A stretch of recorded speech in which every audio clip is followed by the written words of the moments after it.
Good morning बच्चों। तो video बेटे मुझे किसी का फोन आ गया था, जैसे कि आप लोग देखेंगे लास्ट में बेल बजे दी थी, तो डोंट केयर, वहीं से वीडियो कंटिन्यू है। तो मैं बता रहा था कि इंग्लैंड, तो आप हम जानते हैं कि यूनिफिकेशन ऑफ इंग्लैंड या unification of Britain, unification of UK, direct UK लिखते हैं। यूके का मतलब यूनाइटेड किंगडम, याद रखना। यूके का मतलब क्या होता है? United kingdom, United kingdom, United kingdom. UK का मतलब यूनाइटेड किंगडम।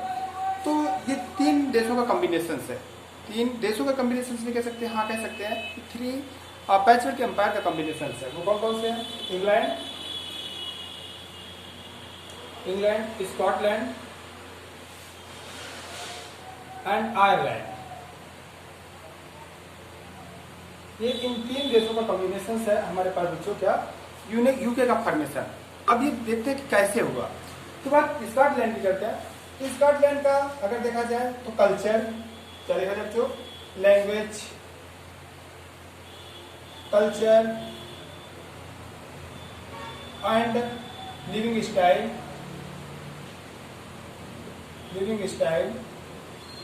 ये सारी चीजें बहुत कुछ। देखो हम किस देश के करीब आते हैं, डिपेंड करता है हमारा कल्चर कैसा है। किसी और देश के लोगों का कल्चर हमसे मिलता है क्या, हम उससे अपने ऑटोमेटिकली क्लोज हो। किसी देश की लैंग्वेज, क्या हम हिंदी बोलते हैं तो वो हिंदी बोलते हैं क्या, काफ़ी हद तक क्लोजनेस आएगी। फिर हमारे रिलीजियस भी एक मैटर है। हम हिंदू धर्म फॉलो करते हैं या मुस्लिम धर्म फॉलो करते हैं, जो फॉलो करता है वो फॉलोअर्स देशों के साथ उनका अटैचमेंट होगा, ठीक है।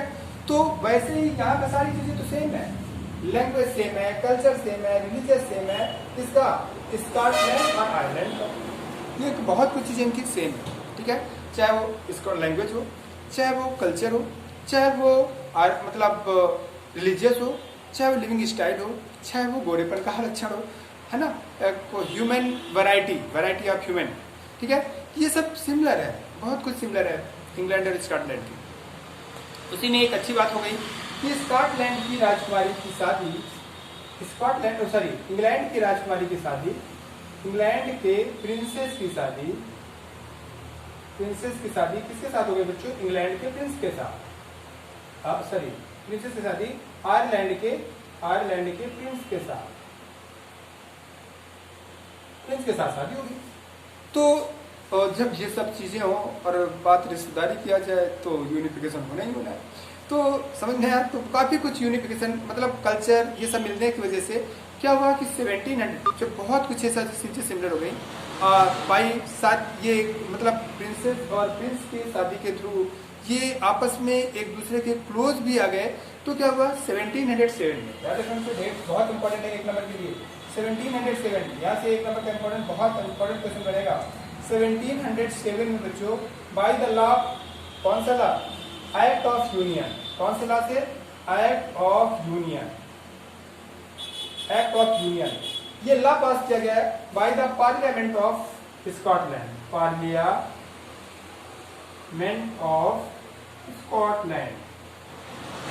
स्कॉटलैंड के पार्लियामेंट के थ्रू एक लॉ पास किया गया जिसे हम लोग क्या कहते हैं?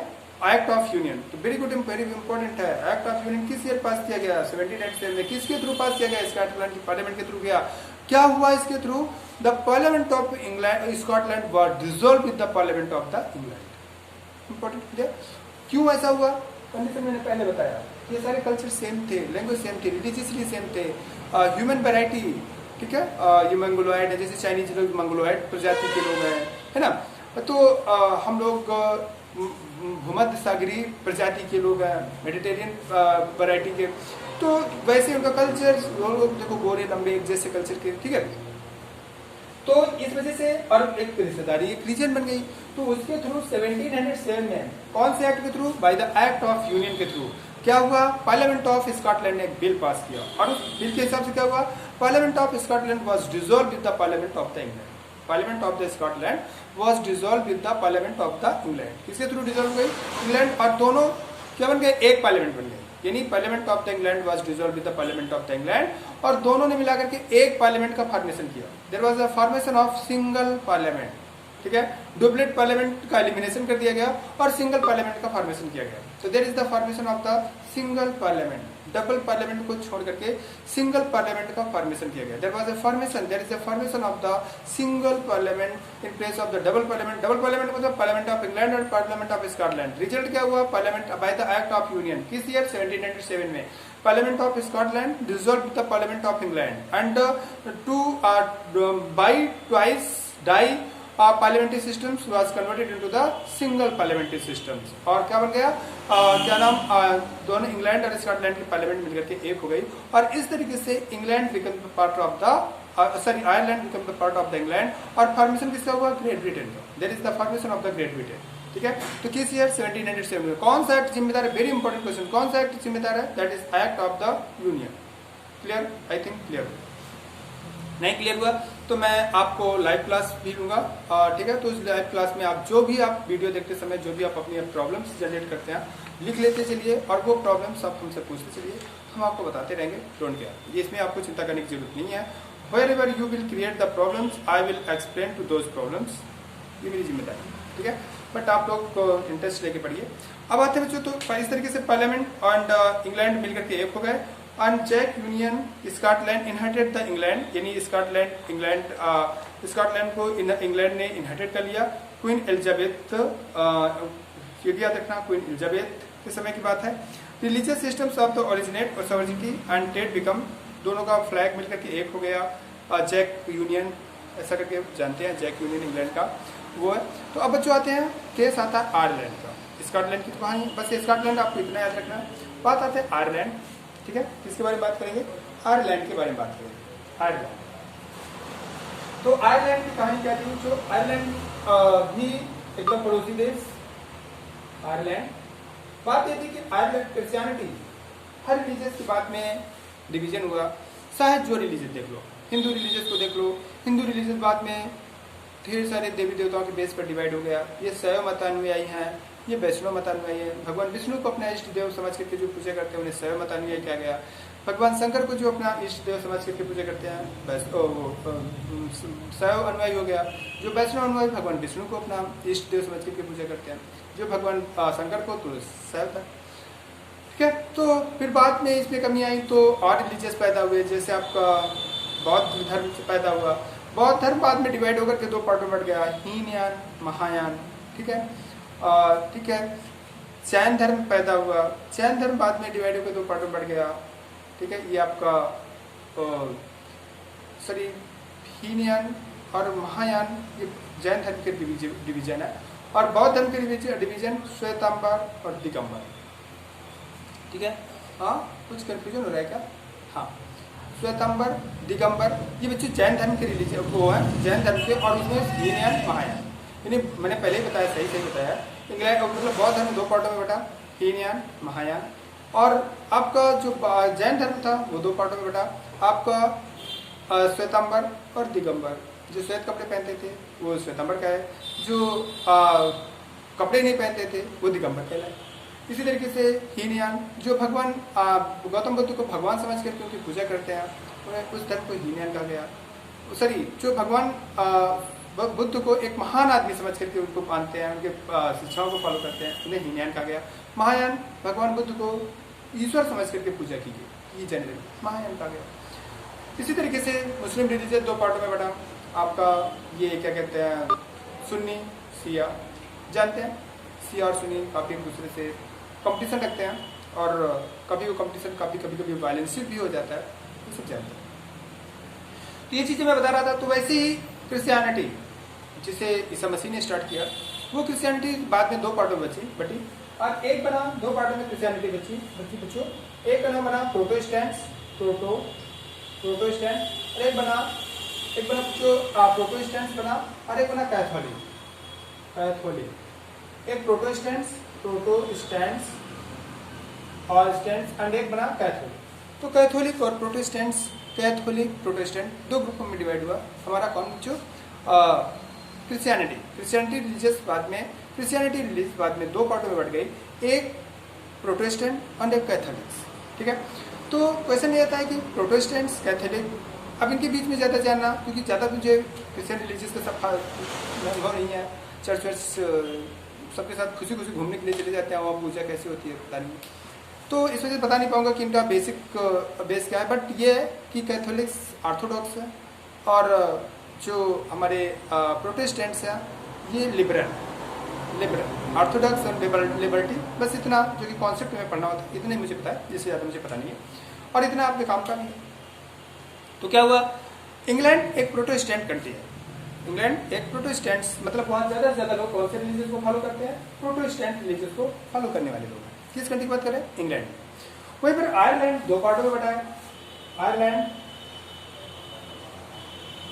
दो पार्टों में बटा है, एक कुछ पार्ट में क्या है प्रोटेस्टेंट्स हैं और कुछ क्या है कैथोलिक्स, प्रोटेस्टेंट कैथोलिक दोनों का परसेंटेज लिख लो, प्रोटेस्टेंट 40% है, कैथोलिक 60%, अप्रॉक्स एग्जैक्ट नहीं बता रहे। मेजोरिटी किसकी है, कैथोलिक्स की, प्रोटेस्टेंट्स क्या कम है, प्रोटेस्टेंट्स कम है, मेजोरिटी किसकी है, कैथोलिक्स की, कैथोलिक्स क्या है, कैथोलिक्स की मेजोरिटी है, प्रोटेस्टेंट्स क्या जो प्रोटेस्टेंट्स हमारे माइनॉरिटी है कंपेरेटिवली। वैसे माइनॉरिटी तो किसी नहीं, अगर 10% 20% से ज़्यादा कोई लोग हो जाए तो माइनॉरिटी में थोड़ी होते हैं, 10% हो गए तो माइनॉरिटी नहीं है।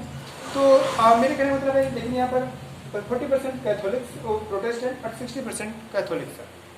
क्या हुआ, दोनों के रिलीजियस में काफ़ी डिफरेंस है, जैसे सिया सुन्नी में जाते हैं काफ़ी कंपटीशन, और वो कंपटीशन मनी टाइम्स में वायलेंस भी होता है। तो मैं आपको समझा रहा था कि इंग्लैंड में क्या हुआ बच्चों, तो ये जो प्रोटेस्टेंट्स थे ये इन कैथोलिक्स के मेजोरिटी का शिकार थे, तो इस वजह से इन प्रोटेस्टेंट ने क्या किया, इंग्लैंड से हेल्प मांगना स्टार्ट कर दिया। इंग्लैंड, क्योंकि इंग्लैंड खुद एक प्रोटेस्टेंट कंट्री था, इंग्लैंड खुद एक प्रोटेस्टेंट कंट्री था, इस वजह से कैथोलिक्स ने, प्रोटेस्टेंट ने कहा, आयरलैंड के प्रोटेस्टेंट्स ने इंग्लैंड के प्रोटेस्टेंट से, इंग्लैंड से मदद मांगना शुरू कर दिया, इंग्लैंड ने मदद देना शुरू कर दिया। इंग्लैंड तो चाहता ही था कि हमसे मदद मांगो, तो इंग्लैंड ने बेटे मदद देना शुरू कर दिया। तो they started to help the Protestants of the Ireland. कौन, इंग्लैंड स्टार्टेड। उसका रिजल्ट क्या हुआ कि धीरे धीरे करके प्रोटेस्टेंट काफ़ी प्रोटेस्टेंट्स क्या हुआ, धीरे धीरे काफ़ी मजबूत हो गए। प्रोटेस्टेंट्स कैथोलिक प्रोटेस्टेंट काफ़ी मजबूत हो गए, तो प्रोटेस्टेंट्स का पार्लियामेंट में मेजोरिटी आने लगी। भाई आप हमसे लगातार पैसा पा रहे हो, चुनाव लड़ रहे हो, फाइनेंशियली आप पावरफुल हो रहे हो, ज़्यादा अंतर नहीं था, 40 साल का अंतर था, और हो सकता है थोड़ा कम ही रहा हो, 40 साल का डिफरेंस था, लेकिन फाइनेंशियली इंग्लैंड की वजह की वजह से और डोमिनेंट हो गए। जैसे आप फिलिस्तीन और इजराइल के समय देख रहे हैं, इजराइल कितना डोमिनेंट है, क्योंकि उसकी मदद अमेरिका से देश करते हैं। तो ये जब ये बेटे डोमिनेंट हो गए, प्रोटेस्टेंट्स डोमिनेंट होने लगे, तो वहाँ की पार्लियामेंट ऑफ आयरलैंड में, पार्लियामेंट ऑफ आयरलैंड में क्या हुआ, डोमिनेंसी आ गई, किसकी मेजोरिटी आ गई, किसकी मेजोरिटी आ गई, मेजोरिटी एस्टेब्लिश हो गई, किसकी बच्चों, प्रोटेस्टेंट्स की, प्रोटेस्टेंट्स की मेजोरिटी हो गई। प्रोटेस्टेंट्स की जब वहां पर मेजोरिटी हो गई, तो इन लोगों ने जब 1801 याद रखना, ये भी एक्ट ऑफ यूनियन है, एक्ट ऑफ यूनियन, इसका भी नाम एक्ट ऑफ यूनियन दिया गया है, लेकिन ये 1801 में है। किसके टाइम, किसके लिए है, आयरलैंड की पार्लियामेंट ने बिल पास किया। क्यों पास किया, क्योंकि वहां पर किसका, ऑल्दो जो कैथोलिक्स थे they were opposing to this very much, Catholics जो थे वो बिल्कुल नहीं जुड़ना चाहते थे इंग्लैंड के साथ, क्योंकि भाई सीधी बात है, आप हमारे कॉम्पिटिटिव की मदद कर रहे हैं तो हम कैसे आपके साथ जुड़ेंगे, पहला चीज ये। और ठीक है, और इसी वजह से कैथोलिक प्रोटेस्टेंट्स जुड़ना चाहते थे। तो जब लेकिन उनकी पार्लियामेंट में मेजोरिटी हो गई, तो उन्होंने बिल पास किया जिसका नाम क्या दिया गया, एक्ट ऑफ यूनियन 1801 के ईयर में पास किया गया, इस वजह से इसका नाम एक्ट ऑफ यूनियन ऑफ 1801।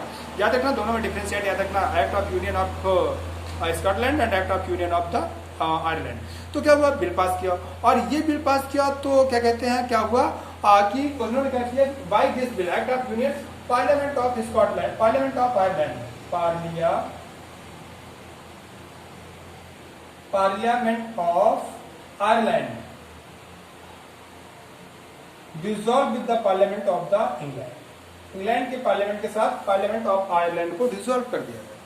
और जब parliament of Ireland was dissolve with the parliament of the Scotland, तो उसका रिजल्ट क्या हुआ, उसका रिजल्ट हुआ कैथोलिक्स ने तो इसका अपोज कर दिया बच्चों, और इतना ज्यादा अपोज किया कि वहां वायलेंस फैल गई, ठीक है, बहुत ज़्यादा वायलेंसिव कंडीशन आ गई, बहुत ढेर सारे हजारों लाखों लोग मारे गए, लेकिन फिर भी ये एक्ट पास हो गया और इस तरीके से आयरलैंड, स्कॉटलैंड एंड इंग्लैंड आपस में जुड़ गए और इसी को कहते हैं formation of the great Britain या Britain becomes a nation state. तो आपको बस इतना याद रखना है, कहानी जैसे याद रखना कि इसकी कहानी क्या है बस। अब इसमें क्या हुआ, Ireland was joined with the great Britain into the single United kingdom and great Britain and Ireland. Great Britain पहले बना था ब्रिटेन, ग्रेट ब्रिटेन कब बना, जब स्कॉटलैंड से जुड़ गया, और जब ग्रेट ब्रिटेन बन गया तो वो किससे जुड़ गया, जब इंग्लैंड से जुड़ गया, आयरलैंड से जुड़ गया, तो वो क्या बन गया, इंग्लैंड, वो बन गया, क्या बन गया, आयरलैंड बन गया, तो वो यूके बन गया, यूनाइटेड किंगडम बन गया। तो कब कैसे बना, इसके लिए ना, तो पहले जब स्कॉटलैंड से ग्रेट ब्रिटेन जुड़ा तो बना क्या, स्कॉटलैंड से ब्रिटेन जुड़ा तो बना ग्रेट ब्रिटेन।